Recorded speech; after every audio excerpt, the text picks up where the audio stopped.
Okay, so thank you again for meeting with me. You're welcome.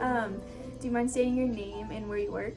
My name is Emily, and I work at Spa 180 in Auburn. Awesome. And what originally drew you to massage therapy?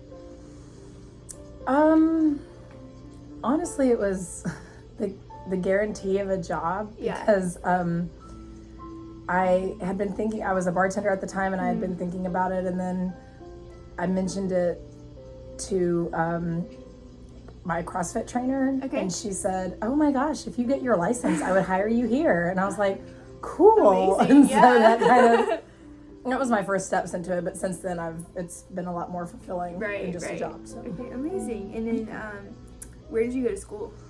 I went to school in Savannah. Okay, in Savannah. So at Virginia College in Savannah, a little technical school. Yeah. They just offered licensures in a lot of different, like cosmetology, massage therapy. Yeah. I think pastry chef was one of them. Amazing. But yeah, that took 9 months. 9 months. And Okay, it was 900 credit hours. So it was Monday through Friday, 9 a.m. to 3:30 p.m. Oh wow, that's a lot. Every day, every month for 9 months. Yeah. Did you enjoy the program? I did. Yeah. I did. I had a good time. I had to work a lot to kind of offset the cost of school, so I kept a couple jobs at the same time. Yeah. So I wasn't sleeping a lot, so I fell asleep in class a lot. Yeah. But they wouldn't bother me because my grades were so good. Oh, so they were like, good. Yeah. "Okay, we can let her in. Yeah, we can let it slide. We'll let it go this time." And they're like, "Okay, wake her up." Yeah. So, sorry. That's funny. But it was fun. Okay, and then I guess you kind of already said how you ended up working for this spa in particular, right? Well, this spa is different. I've known the owner for several years. So when I moved back, I'm from Auburn originally. So when I moved back to Auburn, I called her or texted her and I said, "Hey, I'm gonna be back in town. Do you need a massage therapist?" Yeah. And she was like, "Oh my gosh, yes." So that worked out perfect. So I came in for like an interview, but it was amazing because I've known her for a long time and she's fantastic. That's great. Okay, and then do you have any specializations? I'm pretty successful with resistance stretching, which sounds pretty basic, but it's basically if you don't have full mobility in like your hip or like with legs in particular. I have a lot of success with that, and a lot of clients that will come and see me just for me to do specific massage stretching techniques with them. It's called PNF stretching, which what that stands for doesn't make a lot of sense, but what it is resistance stretching. Okay, gotcha. And but then I mean most massage therapists can do prenatal massage and hot stone and but I haven't taken extra schooling yet for extra certifications. Is that something you plan on doing, or are you content with resistance? I mean, I like the basic therapeutic massage, the relaxation, I like to help people leave their stress outside for just a minute, where they can just kind of, recharge their social battery or their mental battery or whatever is drained. And you can still be, super effective with just regular massage, or I do deep tissue work as well. Gotcha. And I've looked at I'll probably extend to cupping. I can do it now. I'm just not as comfortable with it just because I don't do it as often. Yes. Okay. Gotcha. But yeah, I'm pretty content in my That's my awesome. bubble. Yeah, it sounds like you enjoy it. Yeah. Do you enjoy the spa setting?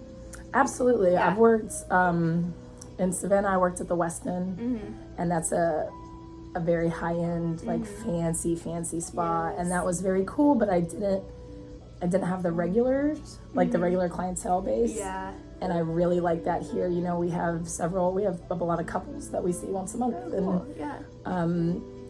Or like just regular clients that I see every 2 weeks. Like they just in and they only want to book with you, and you get to know them, and it's build relationships. Yeah. It's really nice. Yeah. And then I was the on-site therapist at a CrossFit gym, and I'm fine not doing that anymore. Yeah. Because athletes, like, it was cool to work on them because you could see the exact muscles that you need to work and focus on, which was, that's cool. But then your hands just got tired just way faster. It was like massaging marble. So a regular spa setting is cool. There's no stress here. You know, like I worked in the service industry for a long time, and you just get so like stressed out and in the weeds, and we're busy, and I got triple sat, you know, and then I'm drowning in tickets behind the bar, and then but here I have one client at a time. If they're running late, that doesn't bother. You know what I mean? So it's very cool. So what is your typical day like? In regard to what? I guess just how many clients you see per day. I'll probably average 4. 4, okay. That might be 3 90-minute services and 1 60, or they're really good about not, like 4 to 5 is probably the max. You might get 6 if they're all very short, but they're pretty good about not just overstacking your book, which is good. I've worked at other spas where I walked in and it was like, you have 8 60 minutes back to back, and I was like, cool, I quit. It's my last day. Not doing this. I believe it. So you have like a decent amount of time in between each session where you can like. We do. Since COVID, before COVID, it was 15 minutes, and then after COVID, we started doing like new like just adding on more kind of cleanliness specs that we would do. Right. I mean, we already changed the sheet. It was already like a cleanliness routine, but we found that the 30 minutes gave more of a cushion to a client that was running late. It gave me time to talk to a client before and after the service, so they didn't feel like they were on a conveyor belt, just like, okay, good to see you. See you later. And it just, it gives you a minute. It gives me as the therapist a minute to sit down and have some water or have a snack or something, and then also of course time to clean the room and change the sheets and everything. So 30 minutes has been, we're really spoiled here. That's not very common at all. That's awesome. Okay, what do you wish you knew before you started? Kind of a loaded question.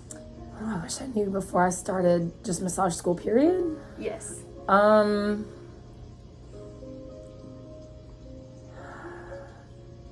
How many times I would hear the same inappropriate jokes, and how people think that they're funny and they're not, and it's an uphill battle all the time, and we'll probably never be rid of it. Right. From clients or from no clients are usually fine. It'll be like people, like when I was in massage school and I was still bartending, and it would be guests at the bar, and they'd be like, oh, and it's always like a weird tone or just like an implication or just, and you're like, there's definitely that stigma there.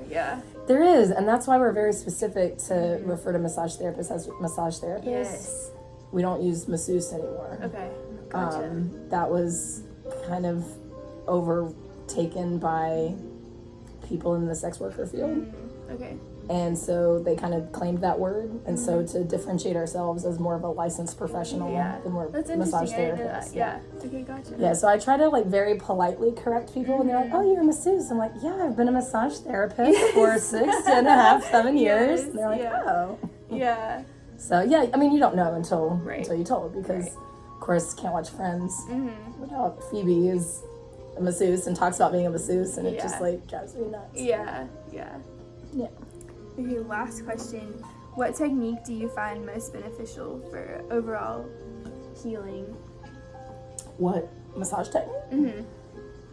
I guess you kind of said already your resistance stretching. Resistance stretching. I was like, but for what effect? Like, what's your goal? I guess for like reducing muscle tension. Compression. Yeah, it's just because you're so tense, and you're like, if you've got everything engaged and everything is tensed up, and if you just have someone just press, and kind of that will make you disengage and like make you release. And not saying that you would want the whole massage just to be compressed, but compression is very important. And my technique in particular, I'm a very slow massage, like I work very slowly, so I kind of make you relax, like without, because my movements are slow, and it kind of lulls you into a kind of a repetition of like, okay, I understand her like cycle of like her, like what she's gonna do next, like you can tell kind of what my next move is. There's no surprises, because the first issue that we deal with is the client's adrenaline. Mm-hmm. So if we can get the client to relax, calm down mentally, then the muscles will follow. Okay, gotcha.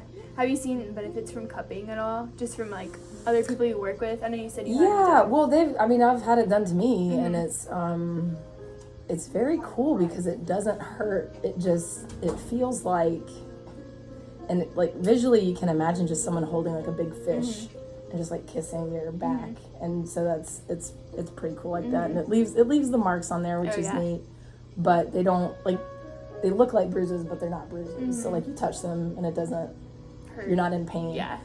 I was actually talking about this recently. We think that Michael Phelps made cupping a lot bigger years ago. When he came out to swim and he was covered in them, and there's really that was actually too much. He did way too much. So I think and the people I talked to, we think that he was probably did that for just as a distraction or intimidation factor, but you don't have to leave marks for it to be effective. Okay, interesting. So it can still be effective without you leave marks in a really difficult, hard area, and you shouldn't be covered in them. Because that's way too much trauma on the muscle tissue. Okay, gotcha. Well, thank you so much for letting me ask you questions and interview you. Of course. I learned a lot. Yeah, I'm glad. Thank you.